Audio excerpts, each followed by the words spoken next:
The Arjikar rape and murder of a young doctor. It's been a month exactly to the day since that trainee doctor was brutally raped and murdered at the Arjikar hospital in Kolkata. Today, the Supreme Court heard the matter, and once again, it pulled up the West Bengal government on the handling of the investigation, even questioning what was the delay in filing the FIR. The Chief Justice urged the West Bengal government to take immediate steps to restore confidence amongst the doctors. He also directed the district collectors and superintendents of police will have to ensure the creation of a secure working condition, which includes installation of CCTV cameras as well as other security on premises for these doctors.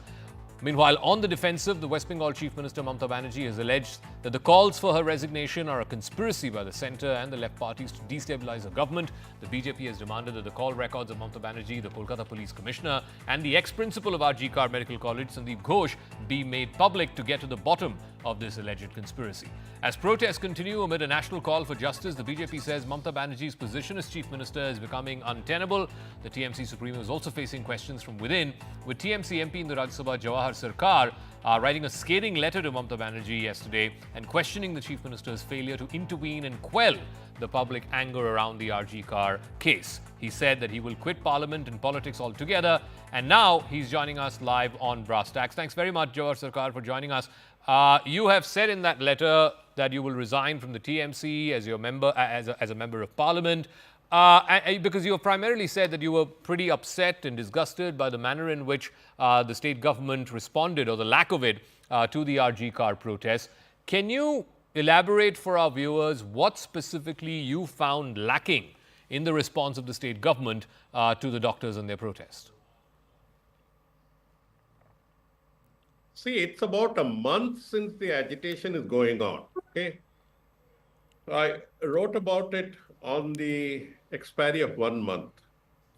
Not a single day goes when there's not any major protest. I use the word major protest, not just processions and all that. Not a single day has gone when there's no major protest. The junior doctors in Arjikar are on strike for a month. Most doctors, junior doctors all over the state are still on strike in spite of the Supreme Court's request to them. More important than that, or equally important, is the fact that people are out in the streets every day. And people means people of all levels. Yesterday, there was this huge procession of rickshawalas. The day before were Swiggy delivery boys. So I'm giving you examples. The day before was mothers of school children. I mean, no section of society seems to be unaffected. So I had to raise a voice saying that whatever has been the strategy of the state government is not working. But tell me this, the state government's contention is that, look, it's been exactly a month since this very, very unfortunate crime happened. Within 24 hours, the Kolkata police apprehended who they believe was the lone accused, the lone suspect who carried this out, Sanjay Roy.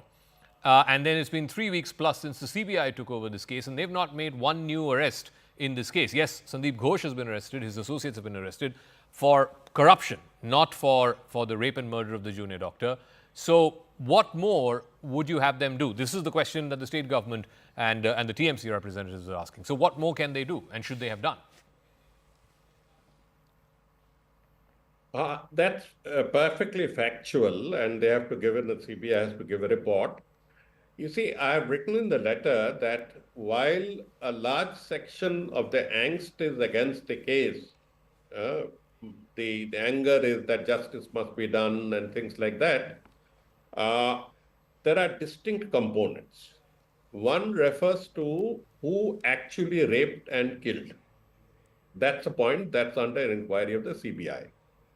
Second is, what is the level of corruption that was prevailing that led to such an impasse? That again, the CBI is inquiring and has, I believe, found certain evidence. Third is a wider issue of maladministration within the college, with the principal notwithstanding. There are other elements. So here again, the state government has started suspending and taking action against people. But as I said, if this same thing was done within the first 3-4 days, people's anger would have subsided, may have subsided, may have subsided. The fact that it's done almost so late, I have written, is too little and too late. Now, we have to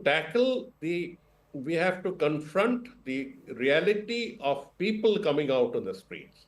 Okay. So there are these distinct issues, and the RG students have to be spoken to, have to be spoken to. Now, the Supreme Court has rightly said that they must get back to duty. Correct. They get back to duty, but they get back an aggrieved lot. So you have to build confidence, build bridges somewhere. So these are the issues on which there is this pent-up anger. My fear is the pent-up anger. It's there every day, every day. No, so you say there is pent-up anger, and like you said, different sections of society are protesting. The Swiggy boys, the rickshawalas, who may not have anything directly to do with RG Car. It's just popular anger that's coming to the fore. But what may this mean democratically? What may this mean electorally? Because even today, if elections were to be held, the conventional wisdom, the prevailing wisdom seems to be that Mamata Banerjee will come back to power. She would come back to power despite whatever people in certain quarters say and think. She would come back to power. The fact is still there is cause of disgruntlement, and that arises not from this single rape incident. It would be myopic to view it as a single incident that triggered all this anger.